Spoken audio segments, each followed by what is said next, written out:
tinggiin lagi enggak? Yang teman-teman semuanya, seperti yang Yosua tadi sempat singgung, bahwa kita ini sebenarnya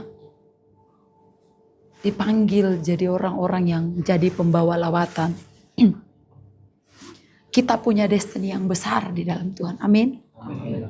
Karena kalau enggak teman-teman, kalau kamu enggak merasa bahwa kamu punya destiny yang besar di dalam Tuhan, kamu enggak merasa bahwa Tuhan sudah terlalu mencintai hidupmu, alangkah lebih baik sebelum jam 1 sampai pulang aja.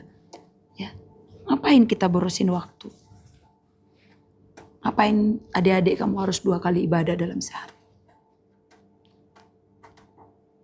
Tapi teman-teman sadar atau enggak, kita ini tahu kita ini punya destiny yang besar. Kita ini jadi pembawa lawatan. Ada satu pribadi yang tidak senang dengan itu, yaitu iblis. Tapi kadangkala tanpa kita sadari, karena ketidaksenangan iblis tahu kita punya destiny yang besar. Yang seperti tadi kayak Yosua bilang, Tuhan mati buat hidup kita di atas kayu salib. Bukan hanya mati, terus jadi pajangan, tapi dia bangkit. Memberikan Roh Kudus yang sekarang tinggal lebih dekat dari waktu Yesus masih hidup. Yang tinggal bahkan lebih dekat dari baju yang kita pakai. Yang sekarang bersemayam dalam diri kita. Dan kita diberikan kuasa yang sama untuk mengerjakan hal yang sama. Bahkan jauh lebih besar yang firman katakan daripada yang Tuhan lakukan. Tapi ada satu pribadi yang tidak senang, yang sering kali membuat kita tanpa sadar. Dari respon-respon kecil yang kita lakukan di setiap hidup kita hari lepas hari. Seperti kita berkata bahwa, seperti kita menaruh curiga sama Tuhan bahwa Tuhan tidak melakukan sesuatu dalam hidup kita. Atau dari semua perjalanan hidupmu yang sampai hari ini, kayaknya ada di fase-fase tertentu mungkin kita merasa kayaknya Tuhan gak lakukan apa-apa buat hidupku. Atau kayaknya Tuhan gak melakukan banyak buat hidupku. Ada hembusan-hembusan yang coba iblis hembuskan dalam diri kita. Dan itu cukup mengganggu. Itu distraction apapun bahasanya. Intimidasi, penghalang, hambatan. Sehingga yang dari dalam ini loh. Yang dari roh ini gak bisa mengalir keluar leluasa. Ada tuduhan-tuduhan yang membawa kita terus melihat masa lalu seperti lebih besar daripada masa depan kita. Papi selalu bilang, bahwa kaca spion dibuat lebih kecil daripada kaca yang menuju ke depan yang buat kita lihat masa depan. Tapi bukan berarti kaca spion gak penting. Kamu perlu melihat itu sesekali supaya kita tahu dari mana kita dipungut. Tapi kadangkala iblis mencoba membawa pikiran kita ini dengan semua caranya dari yang kasar sampai yang halus untuk kita berfokus kepada masa lalu sehingga kita lupa bahwa kita ini dipanggil jadi pembawa lawatan dan punya destiny yang besar. Padahal teman-teman, dia membayar lunas hidup kita. Dia membayar lunas hidup kita. Gak ada tunggakan. Dia lunas di atas kayu salib. Sharing saya siang hari ini saya beri tema. Teman-teman mungkin sering dengar lagu. Nothing but the blood of Jesus. Nothing but the blood of Jesus. Tidak ada apa-apa selain darah Tuhan Yesus.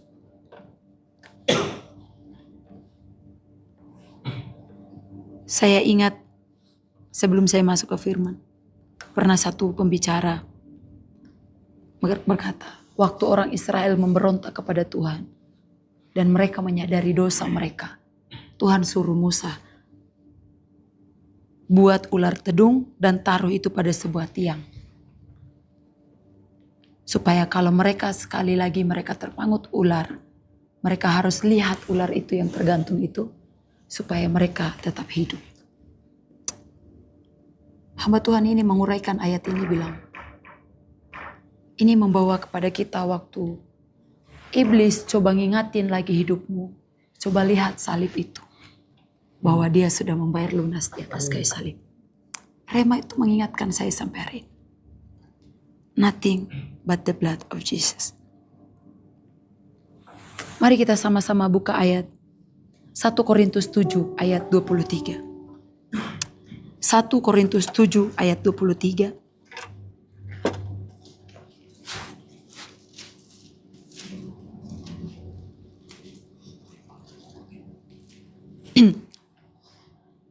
1 Korintus 7 ayat 23, kita akan sama-sama membacakannya. 2, 3. Kamu telah dibeli dan karena itu janganlah kamu menjadi hamba manusia. Saya ulangi sekali lagi.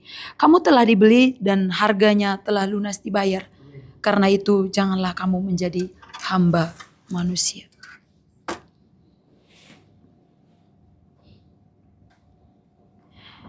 Dalam terjemahan The Passion Translation, dia bilang, kamu sudah dibeli dengan harga yang lunas.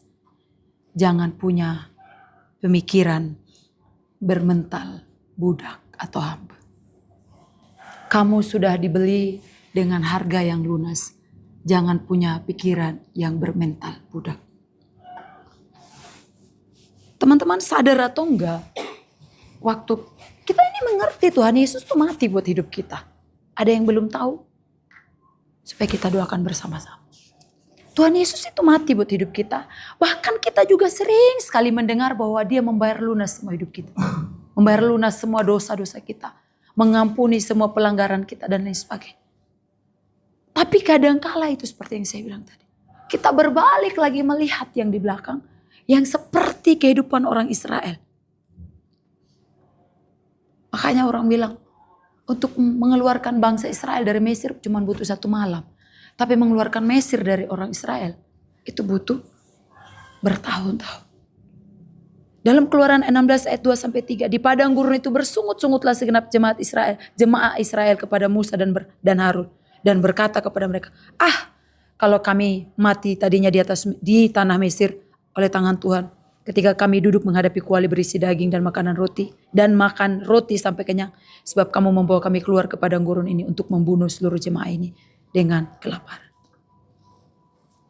Kita mengerti kita ini punya destiny, kita mengerti ini kita pembawa lawatan, kita mengerti dengan lantang kadangkala kita berkata, aku mau menari di atas gelombang. Aku gak mau tersapu oleh gelombang. Aku mau jadi pembawa lawatan, aku gak mau jadi penonton. Itu deklarasi kita. Dan itu ekspektasi kita. Tapi kadangkala kita selalu berkata, kenapa aku harus menghadapi itu? Kenapa aku harus mengalami ini? Kenapa aku harus lahir dari keluarga ini? Kenapa harus aku yang ditimpa masalah itu? Kamu masih persoalkan perkara yang sudah berlalu, yang sebenarnya Tuhan sudah ampuni itu. Sehingga apa? Waktu deklarasi, kita ini pembawa lawatan. Kita deklarasi aku akan menari di atas gelombang. Tapi waktu kamu pulang dari ruangan doa, waktu kamu pulang dari ruang ibadah, kamu lihat lagi, mempermasalahkan lagi. Kenapa aku yang dulu alami itu bukan kakakku yang pertama? Atau siapapun. Kenapa aku harus lahir dari keluarga yang seperti itu? Sehingga apa? Sehingga seolah-olah kamu meragukan bahwa percuma Tuhan Yesus di atas kayu salib udah mati buat hidup. Terlalu banyak sumbatan dalam hidup kita yang sebenarnya firman berkata, kamu tidak menerima roh perbudakan, tapi kamu menerima roh anak Allah sehingga kita diberikan kesempatan memanggil dia dengan ya Aba, ya Bapa. Tapi itu pekerjaan si iblis waktu dia tahu ini nih bahaya nih, Norbert nih berbahaya nih. Gitu. Kalau dia sungguh-sungguh terus sama Tuhan ini bahaya nih. Makanya dia punya 1000 cara untuk mencoba menggoyahkan kita, meniupi kita. Supaya apa kita nggak sampai di situ. Salah satunya adalah mengingatkan kita pada trauma kita. Mengingat beberapa waktu yang lalu Papi sampaikan di chapel tentang lembah Refaim.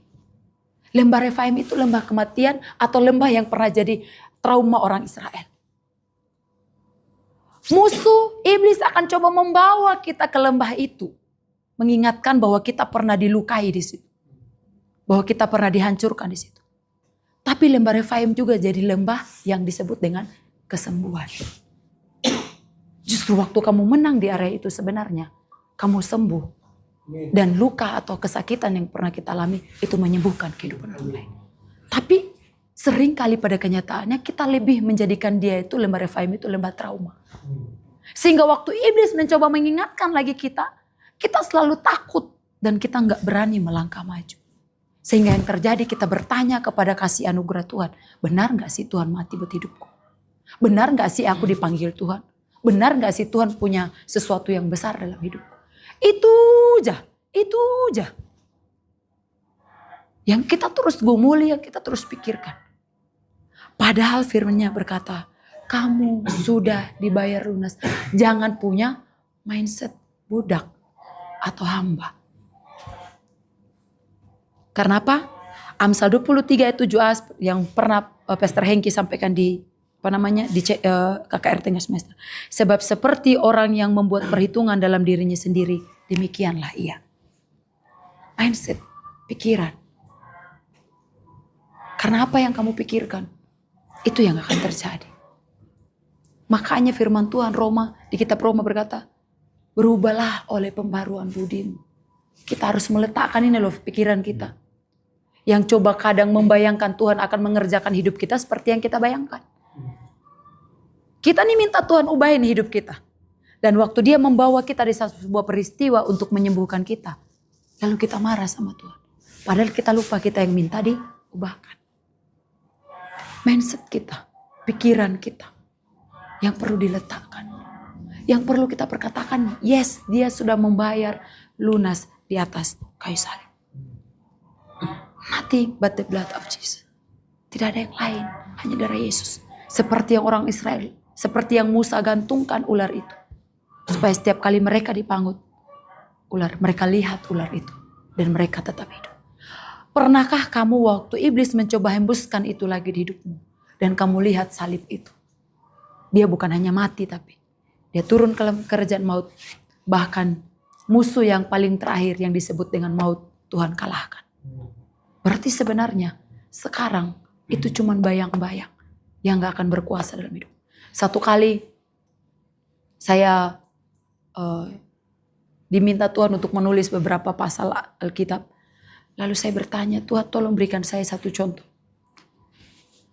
Lalu Roh Kudus bilang gini, kamu tahu gak? Ayat Alkitab nih ya, bilang kan, hai maut, di manakah sengatmu? Itu gak cuma nantang-nantang. Tapi pertanda bahwa musuh yang paling terakhir yang disebut maut itu sudah dikalahkan. Lalu Roh Kudus ini mengibaratkan saya. Iblis itu sebenarnya dia sudah seperti, dia tidak punya kuasa lagi. Dia hanya cuma membayang-bayangi kamu seperti tadi musuh itu membawa kamu ke lembah Refaim yang pernah jadi trauma. Lalu Roh Kudus mengumpamakan kepada saya, memberi contoh. Dia itu seperti nenek-nenek tua yang giginya udah gak ada. Itu agak lucu, tapi itu masuk di hati saya. Dia udah seperti nenek-nenek tua yang giginya udah gak ada. Yang kalau anak kecil melihat nenek-nenek tua, jeleknya kayak gitu, pasti takut. Apakah dia mampu menggigit? Tidak. Sebenarnya dia udah tidak. Makanya di kitab itu Papi pernah bilang bahwa singa itu berjalan, dia itu seperti singa yang mengaum-ngaum, mencari orang yang dapat diterkamnya. Kenapa enggak, menelan. Kenapa dia enggak menggigit? Karena giginya udah enggak ada. Kuasanya udah enggak ada. Tapi dia mengaum, siapa yang enggak takut singa? Siapa yang enggak takut anjing? Padahal belum tentu juga sebenarnya digigit. Tapi karena pernah ada di fase itu, di luka itu, akhirnya kita takut. Dia hanya mengaum. Dia hanya memberi bayang-bayang. Dia hanya mengingatkan trauma. Tapi waktu kita terus ada di situ dan kita enggak memperkatakan firman dan melihat salib itu, makanya kita akan tetap ada di posisi itu dan kita hanya akan bergumul di situ terus. Susah untuk maju ke depan, untuk menangkap yang lebih yang sebenarnya Tuhan mau kasih ke hidup. Lalu apa? Kita nggak akan pernah punya kuasa kalau kita juga nggak baca firman. Poin yang kedua, yang poin pertama tadi adalah harganya sudah dibayar lunas. Poin yang kedua, carilah atau pikirkanlah perkara yang di atas. Atau perkara surgawi. Waktu kita menerima darah Tuhan Yesus itu, waktu darah Tuhan Yesus itu menebus hidup kita. Pertanda hidup kita sudah dibayar lunas. Yang kedua, waktu kita menerima anugerah itu, apa yang harus kita lakukan? Cari dan pikirkan perkara surgawi.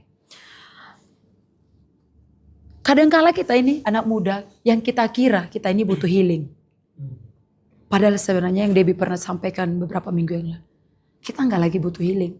Kamu cuma butuh rest di hadirat Tuhan. Karena pada kenyataannya waktu kamu pergi healing dan me time pulang juga kamu masih tetap rasa kosong kan. Karena sebenarnya bukan itu yang dibutuhkan. Kadangkala kita berkata bahwa aku lagi pengen mengapresiasi diri. Gak salah sih, gak salah. Apakah itu menyembuhkan? Apakah itu mengisi? No. Kurang, masih tetap kurang. Karena nggak dalam ketepatan.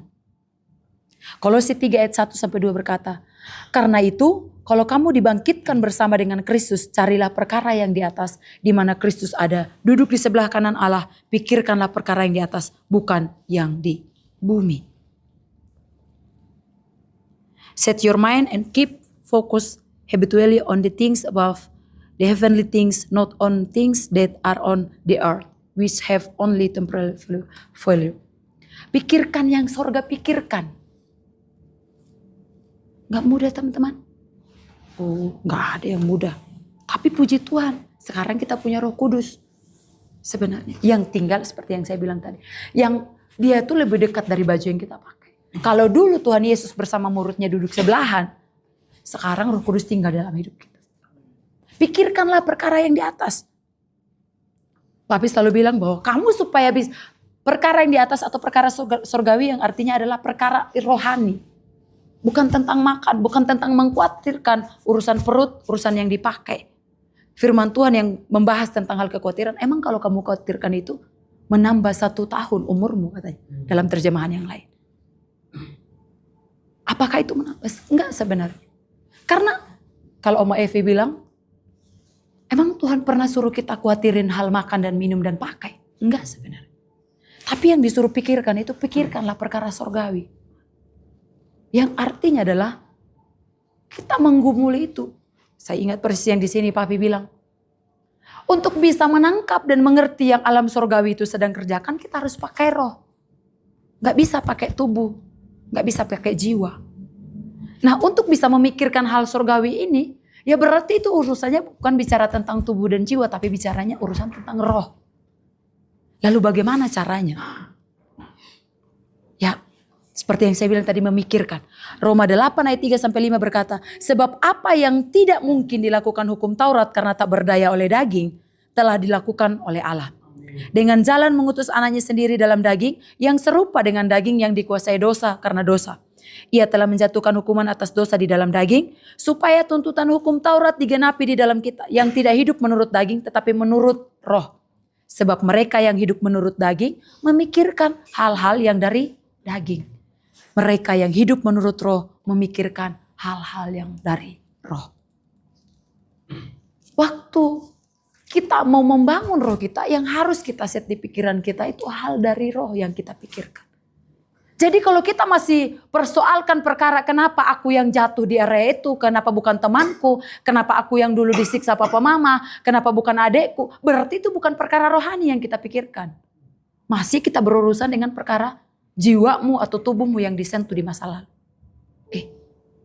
Terlepas itu memang kesalahanmu atau kesalahan orang tua ya. Gak ada satupun yang terjadi dalam hidupmu di luar kendalinya Tuhan. Bukan berarti Tuhan jahat.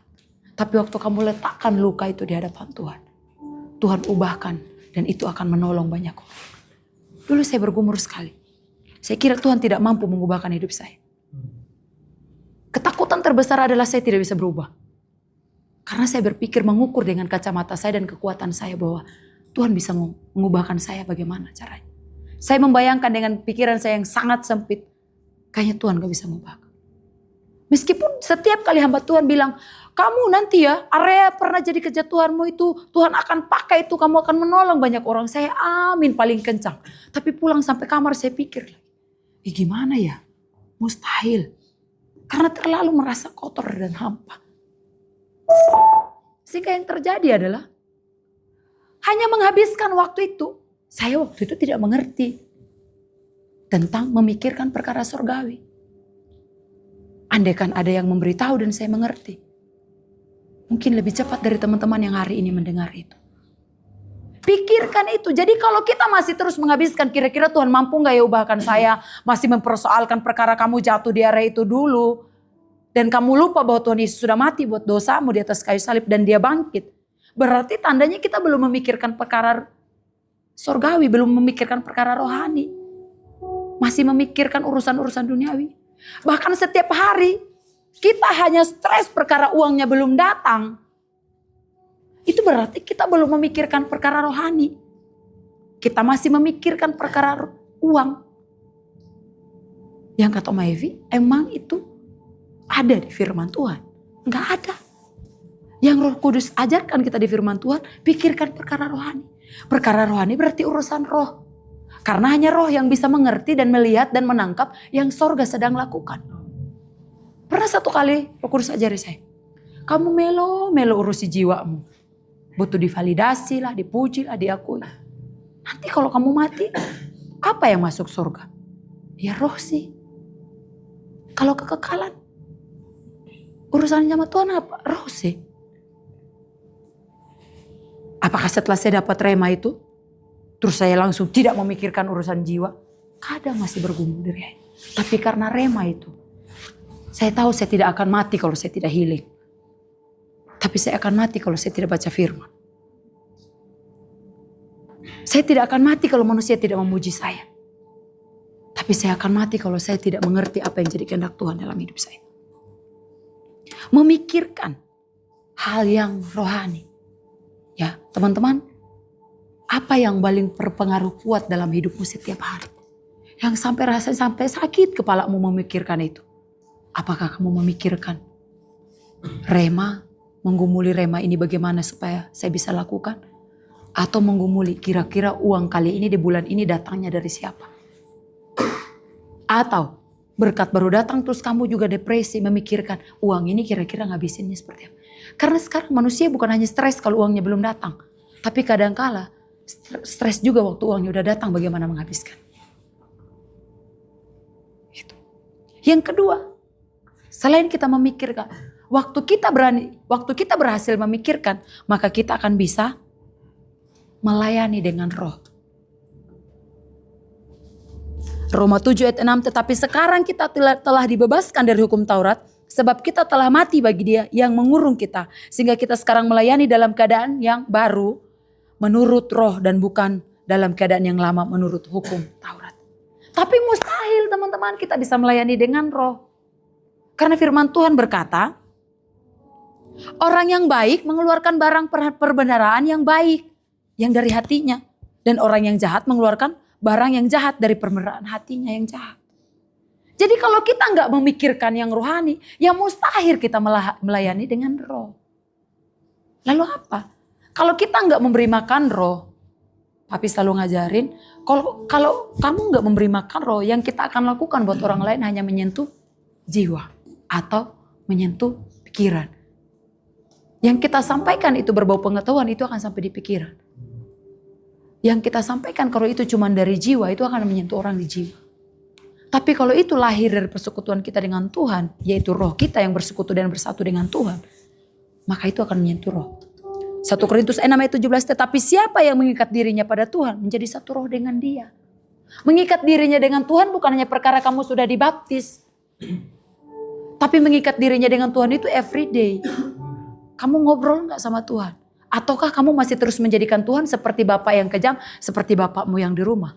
Bahkan kita tidak berani minta sama Tuhan. Karena kamu gak berani minta sama bapakmu di rumah. Ya ada loh yang kayak gitu. Satu teman bilang gini, aku kira aku mandiri katanya. Ternyata sebatang kara. Ya kan? Saya mandiri. Ternyata sebatang kara. Karena apa? Karena kita tidak percaya bahwa dia bapak yang baik.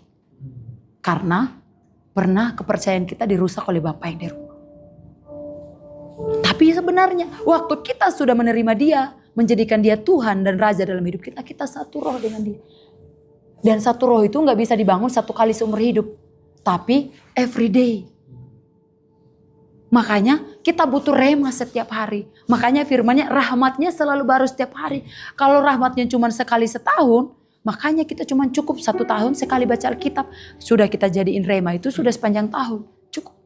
Tapi rahmatnya selalu baru setiap hari. Bagaimana supaya kita bisa mencicipi rahmatnya yang selalu baru setiap hari? Ya berarti kita harus ketemu Tuhan setiap hari. Yang terakhir, menjaga roh terus menyala. Supaya yang perkara di atas, perkara surgawi itu bisa nyata. Pikirkan, lakukan. Dan yang terakhir, harus dijaga. Semua orang tuh waktu altar call bisa dengan leluasa dia dibasuh Tuhan, dijamah Tuhan. Tapi pulang keluhannya sama masih bisa.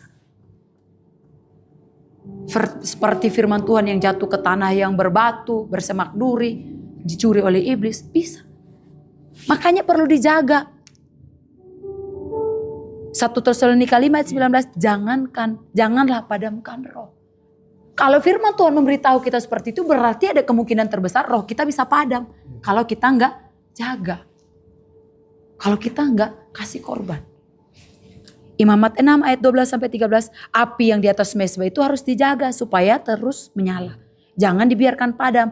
Tiap-tiap pagi imam harus menaruh kayu di atas mezbah, mengatur korban bakaran di atasnya, dan membakar segala lemak korban keselamatan di sana.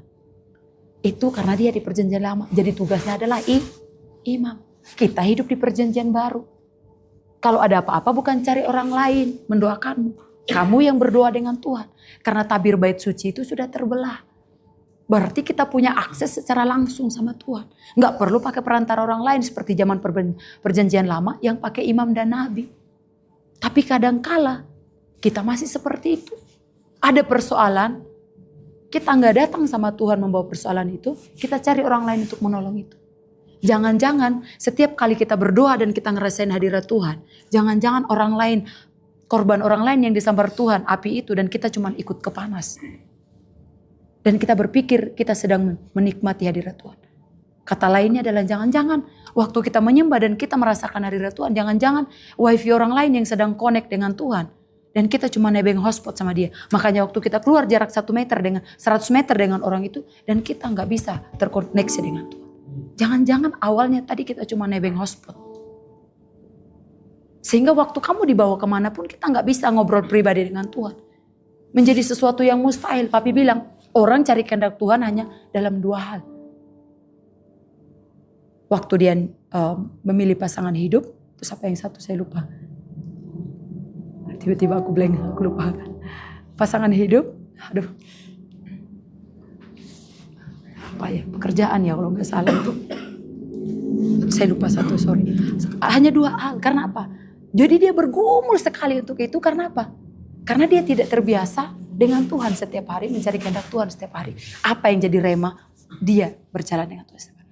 Jadi kalau kita sudah bersatu dengan dia, mari bersekutu dengan dia bukan hanya setahun sekali.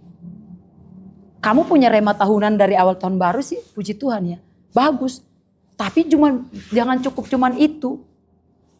Rema semester ini apa?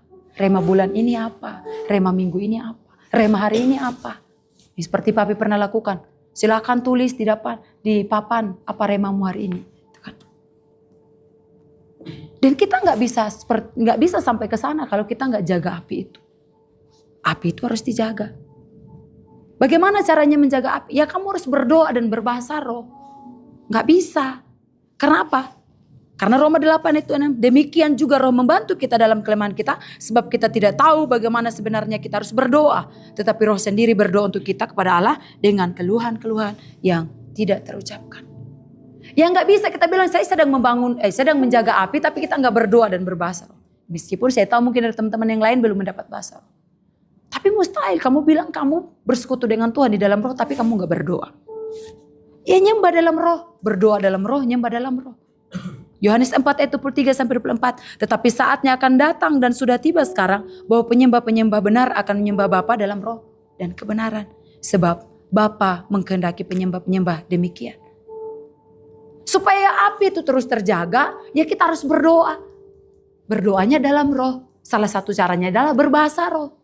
Yang kedua, kita harus menyembah dalam roh dan kebenaran. Karena apa? Karena cuma roh yang bisa connect dengan Tuhan. Kalau cuma pakai jiwa, ya kita cuma nguatin jiwa. Makanya kita harus pakai roh.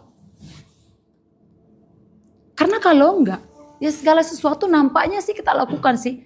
Produktif. Seperti yang Yosua bilang tadi kami dengar di jalan. Ya kita nampaknya produktif, sibuk pelayanan setiap minggu, setiap hari.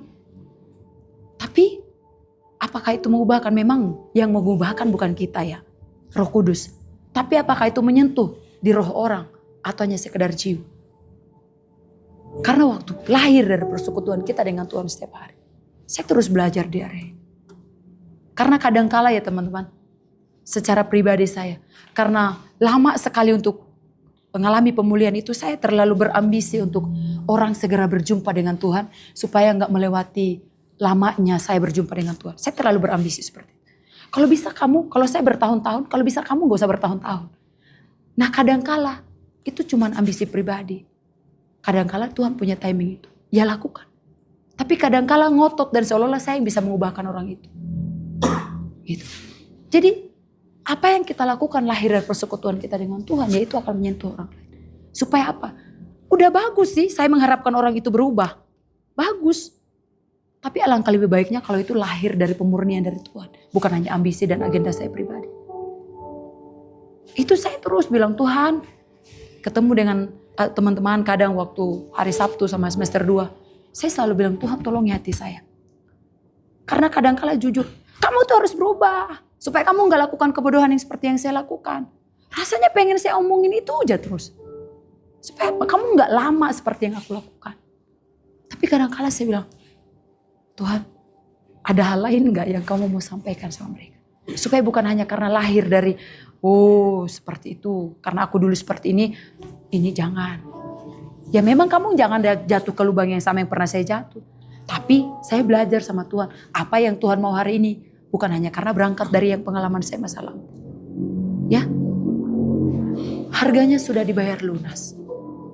Jadi kalau iblis menghembusi lagi, mari lihat salib itu dan bilang, yang saya terima sekarang bukan roh perbudakan, tapi roh anak Allah yang membuat saya berani memanggil dia Aba dan Bapa. Tadi waktu khotbah di jalan, Papi juga singgung. Yang kalau dalam Yohanes 3:16 dia jadi sulung. Tapi pada kemudian hari, dia jadi yang tunggal. Di Yohanes 3:16 dia jadi yang tunggal. Tapi setelah dia melakukannya semuanya, dia jadi yang sulung. Berarti kita menerima warisan yang sama. Menerima hak yang sama. Untuk menerima anugerah dan cinta yang sama. Jadi jangan terlalu, tadi Yosua juga singgung. Jangan memberi celah atau ruang untuk iblis terus mengintimidasimu di area itu. Kalau kamu masih terus bergumul di area itu. Mari perkatakan firman, makan firman. Ketemu dengan Tuhan, bersekutu dengan Tuhan. Karena apa? Kalau kita gak punya senjata waktu iblis itu datang, kamu gak punya firman yang kamu pegang, bagaimana kamu bisa menusuk dia? Bagaimana kamu bisa menyerang dia? Karena apa? Ya ujung-ujung kita mengiyakan itu. Karena kamu gak punya senjata untuk menyerang balik sama dia. Waktu iblis bilang, kamu gak berharga. Lalu apa yang kamu katakan? Iya ya, kayaknya memang benar deh. Nyatanya aku gak pernah disuruh jadi WL deh. Cuman si itu yang disuruh jadi WL. Kayaknya karena suaraku memang false deh. Ya udah. Itu jadi pertama, kedua, ketiga dan seterusnya. Jadi mari teman-teman, harganya sudah lunas. Yang kedua, waktu kita mengerti harganya itu sudah lunas, bagian kita sekarang adalah mengejar perkara di atas atau yang disebut perkara rohani, perkara surgawi. Tapi mengejar perkara surgawi nggak bisa dengan jiwa dan tubuh, harus dengan roh yang bersekutu dengan Tuhan, berdoa, berbahasa roh, menyembah. Dan menjaga api itu terus menyala di mezbah Tuhan. Dengan apa? Meletakkan korban. Korban setiap orang tuh beda-beda. Ada yang korbannya tadi seperti Papi kayaknya yang bilang di jalannya. Pacarnya yang diminta, Tuhan gak apa-apa, ke Tibet pun gak apa-apa, semuanya aku boleh kasih, tapi jangan pacarku. Ada yang lain korbannya waktu, ada yang lain korbannya game, ada yang lain korbannya uang. Terserah. Tanya, korban apa yang Tuhan minta dari hidupmu? Yang pasti itu yang paling kamu sayang. Dan biasanya Tuhan gak minta banyak. Tapi minta berapa? Semuanya. Dan itu gak mudah. Ya masih nangis-nangis. Tapi gak apa-apa. Setidaknya kamu next level dan kamu mau. Ya, itu yang dapat saya bagikan. Harganya sudah bayar lunas. Dan mari cari perkara surgawi. Thank you.